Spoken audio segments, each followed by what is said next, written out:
Shalom, saudara yang dikasihi Tuhan Yesus Kristus.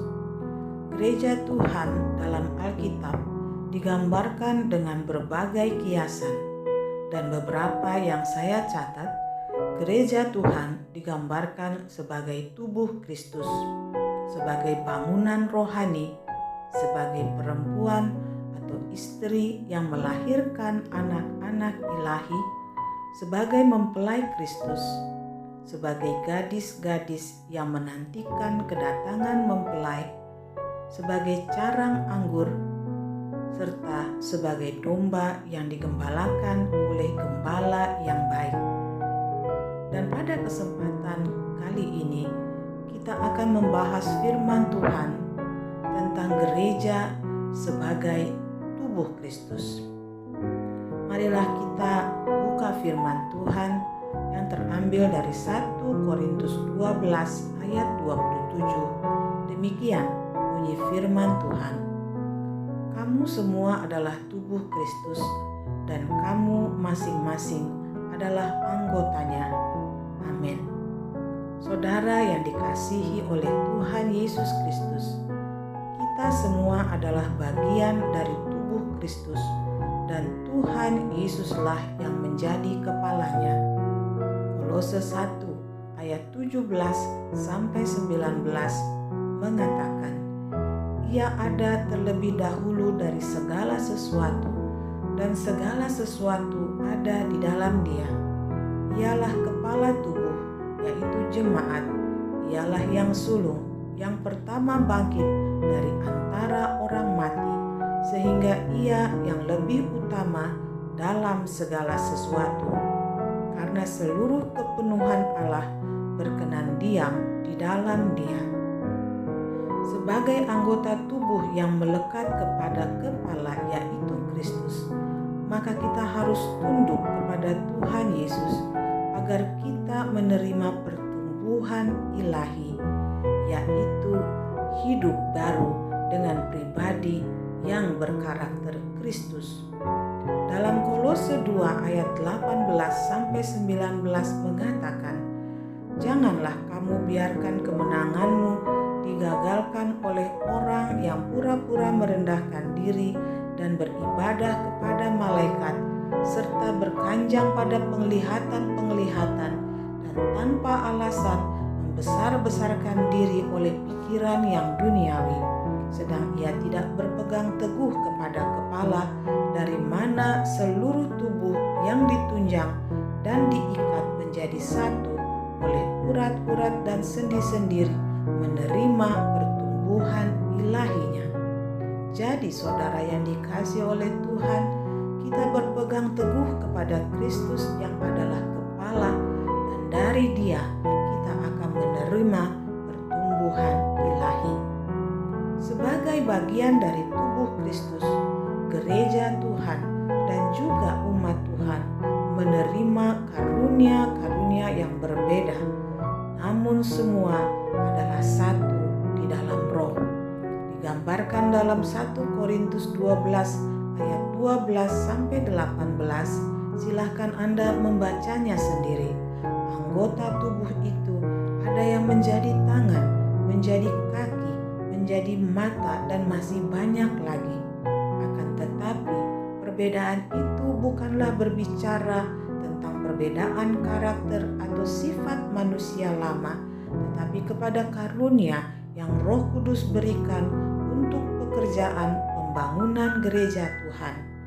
Oleh sebab itu, sebagai anggota gereja, kita harus berpegang kepada Tuhan Yesus dan mengenakan kasih untuk mempersatukan dan menyempurnakan, sehingga kita menjadi satu tubuh yang tidak terpisahkan. Kolose 3 ayat 14. Dan di atas semuanya itu, kenakanlah kasih sebagai pengikat yang mempersatukan dan menyempurnakan. Mari kita pelajari lebih lanjut lagi firman Tuhan dalam 1 Korintus 12 ayatnya ke-14 sampai 26. Karena tubuh juga tidak terdiri dari satu anggota, tetapi atas banyak anggota. Andai kata kaki berkata, "Karena aku bukan tangan, aku tidak termasuk tubuh." Jadi, benarkah ia tidak termasuk tubuh? Dan andai kata telinga berkata, "Karena aku bukan mata, aku tidak termasuk tubuh." Jadi, benarkah ia tidak termasuk tubuh? Andai kata tubuh seluruhnya adalah mata, di manakah pendengaran? Andai kata seluruhnya adalah telinga, di manakah penciuman? Tetapi Allah telah memberikan kepada anggota masing-masing secara khusus suatu tempat pada tubuh seperti yang dikehendakinya. Andai kata semuanya adalah satu anggota, di manakah tubuh? Memang ada banyak anggota, tetapi hanya satu tubuh. Jadi mata tidak dapat berkata kepada tangan, "Aku tidak membutuhkan engkau." Dan kepala tidak dapat berkata kepada kaki, "Aku tidak membutuhkan engkau." Malahan, justru anggota-anggota tubuh yang nampaknya paling lemah, yang paling dibutuhkan. Dan kepada anggota-anggota tubuh yang menurut pemandangan kita kurang terhormat, kita berikan penghormatan khusus. Dan terhadap anggota-anggota kita yang tidak elok, kita berikan perhatian khusus. Hal itu tidak dibutuhkan oleh anggota-anggota kita yang elok. Allah telah menyusun tubuh kita begitu rupa sehingga kepada anggota-anggota yang tidak mulia diberikan penghormatan khusus, supaya jangan terjadi perpecahan dalam tubuh, tetapi supaya anggota-anggota yang berbeda itu saling memperhatikan. Karena itu, jika satu anggota menderita, semua anggota turut menderita. Jika satu anggota dihormati, semua anggota turut bersuka cita. Saudara yang dikasihi Tuhan Yesus, sebagai anggota tubuh Kristus, firman Tuhan mengingatkan agar kita semua sebagai anggota tubuh Kristus satu sama lain hendaknya saling memperhatikan. Tidak ada yang boleh membanggakan diri lebih utama dari yang lain. Mereka yang terlihat lebih lemah haruslah mendapat perhatian yang lebih daripada mereka yang terlihat lebih mulia. Jika satu anggota tubuh menderita, maka semua anggota turut menderita. Dan jika satu anggota dihormati, semua anggota turut bersuka cita. Ada kalanya kita berbeda satu dengan yang lain, tetapi ingatlah, Tuhan tidak menghendaki adanya perselisihan yang akhirnya menjadi perpecahan. Seringkali perselisihan itu disebabkan bukan karena masalah pelayanan, tetapi karena sifat duniawi yang masih melekat dalam diri anak-anak Tuhan. Itulah yang membuat perselisihan dan perpecahan terjadi. 1 Korintus 3 ayat 3 mengatakan, "Karena kamu masih manusia duniawi, sebab jika di antara kamu ada iri hati dan perselisihan, bukankah hal itu menunjukkan bahwa kamu manusia duniawi dan bahwa kamu hidup secara manusiawi?" Tubuh Kristus terdiri dari gereja-gereja Tuhan di seluruh dunia. Namun, gereja Tuhan haruslah memiliki ciri sebagai berikut, seperti yang dituliskan di dalam Efesus 4 ayat 3-7. "Dan berusahalah memelihara kesatuan roh oleh ikatan damai sejahtera, satu tubuh dan satu roh, sebagaimana kamu telah dipanggil kepada satu pengharapan yang terkandung dalam panggilanmu, satu Tuhan, satu iman, satu baptisan, satu Allah dan Bapa dari semua, Allah yang di atas semua dan oleh semua dan di dalam semua. Tetapi kepada kita masing-masing telah dianugerahkan kasih karunia menurut ukuran pemberian Kristus." Gereja sebagai tubuh Kristus berpegang dalam satu roh, satu Tuhan, satu iman, satu baptisan, dan satu Allah dan Bapa. Oleh sebab itu, saudara yang dikasihi oleh Tuhan Yesus, tidak semua gereja di permukaan bumi ini adalah anggota tubuh Kristus. Seperti dalam kitab Wahyu digambarkan ada dua jenis gereja, yaitu yang pertama, gereja Injil sepenuh digambarkan sebagai wanita yang akan melahirkan keturunan ilahi.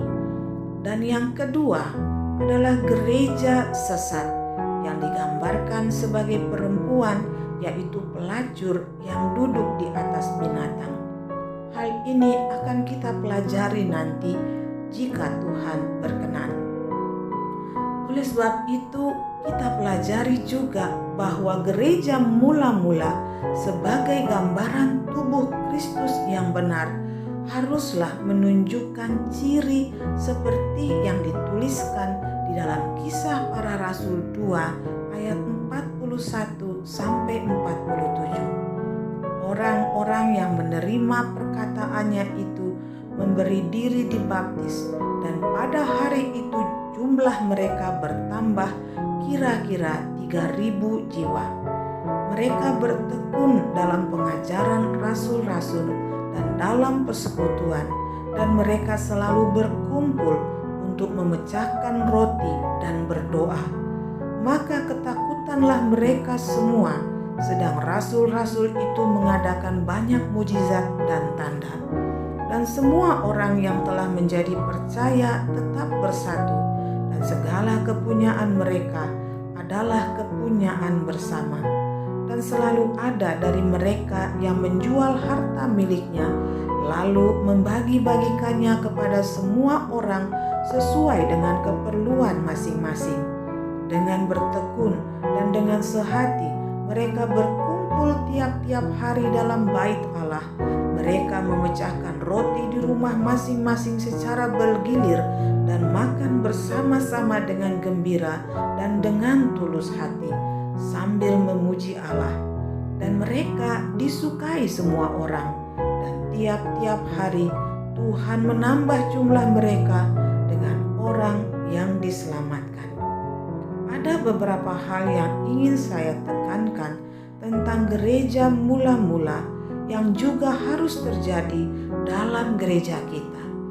Yang pertama, bertekun dalam pengajaran rasul-rasul. Setiap hari menerima ajaran rasul-rasul dan mereka giat tekun dalam persekutuan umat Tuhan. Sebagai bagian dari gereja Tuhan, maka seharusnya kita harus giat dalam persekutuan ibadah untuk menerima pengajaran rasul-rasul. Apakah yang dimaksud dengan ajaran rasul-rasul itu? Itu adalah pengajaran murni Injil sepenuh, yaitu seluruh firman Tuhan, Perjanjian Lama dan Perjanjian Baru yang berfokus pada Tuhan Yesus Kristus. Sebagaimana kita telah mendengar bahwa ajaran-ajaran palsu disebarkan oleh iblis dengan memakai gereja-gereja palsu. Oleh sebab itu, marilah kita bertekun di dalam pengajaran Injil sepenuh, sebab jika tidak, kita akan mudah disesatkan dan kita bisa kembali menjadi tidak selamat. Hal yang kedua, bersatu, mengedepankan kepentingan bersama, bukan kepentingan pribadi. Itulah ciri dari gereja yang diikat oleh kasih Kristus. Semua anggota, tidak ada yang merasa lebih utama, namun semua saling mengasihi, saling menasehati, saling mengampuni, dan saling mendukung di dalam pekerjaan pelayanan Tuhan. Hal yang ketiga, bertekun dan sehati dalam persekutuan. Ini berbicara tentang pertumbuhan dalam satu roh, yaitu gereja yang memberitakan Injil. Roh Kudus memimpin dan mengubah kehidupan seluruh jemaat menjadi saksi Kristus yang sejati, menjadi pribadi yang disukai banyak orang, dan pribadi-pribadi saksi-saksi Kristus itu Tuhan pakai memenangkan jiwa-jiwa, sehingga seperti yang tertulis, tiap-tiap hari Tuhan menambahkan jumlah bilangan orang-orang yang diselamatkan. Tiap-tiap anggota gereja memiliki karunia-karunia yang berbeda, namun memiliki satu tujuan, yaitu menggenapi kehendak dan rencana Tuhan dalam gereja Tuhan. Tidak semua orang dipanggil untuk menjadi pendeta, atau tidak semua orang dipanggil untuk melayani dalam pelayanan di gereja, tetapi semua orang dipanggil oleh Tuhan untuk bersaksi dan memenangkan jiwa-jiwa, seperti yang Tuhan Yesus katakan kepada Simon dan Andreas, tertulis dalam Matius 4 ayat 19. Yesus berkata kepada mereka, "Marilah, ikutlah aku, dan kamu akan kujadikan penjala manusia." Marilah saudara, inilah saatnya kita bangkit, kita bekerja, kita mengabarkan Injil dan memenangkan jiwa-jiwa. Sebagai bagian dari tubuh Kristus, kita harus tunduk kepada kepala kita, yaitu Yesus Kristus, agar kita menerima pertumbuhan ilahi dan Tuhan memakai kita sesuai dengan rencananya, yaitu membangun gereja Tuhan Yesus Kristus. Amin. Tuhan Yesus memberkati kita semua. Shalom.